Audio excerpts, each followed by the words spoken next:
মানসিক সমস্যা মানে কি পাগল? জ্বর হলে যেমন ঔষধ লাগে, তেমনি মন খারাপ হলেও চিকিৎসা লাগে। রাতের পর রাত ঘুম না আসা, কোনো কারণ ছাড়াই বুক ধড়ফড় করা, সবসময় অকারণে ভয় লাগা, কোনো কিছুতে আনন্দ না পাওয়া, এগুলো ন্যাকামি নয়, এগুলো মানসিক সমস্যার লক্ষণ।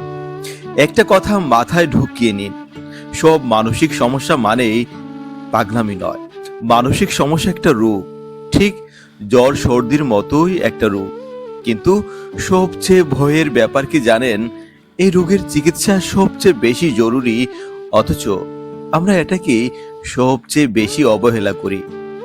হাত কেটে গেলে আমরা সাথে সাথে ব্যান্ডেজ করি, কিন্তু মন কেটে গেলে আমরা বলি ঠিক হয়ে যাবে। না ভাই, ঠিক হয় না। দিনের পর দিন এটা ভিতরে ভিতরে পৌঁছতে থাকে, আর আমরা কাউকে বলতেও পারি না যে আমার সমস্যা হচ্ছে, কারণ বললেই মানুষ বলবে পাগল। এই ভয় আর লজ্জায় আমরা চুপ করে থাকি।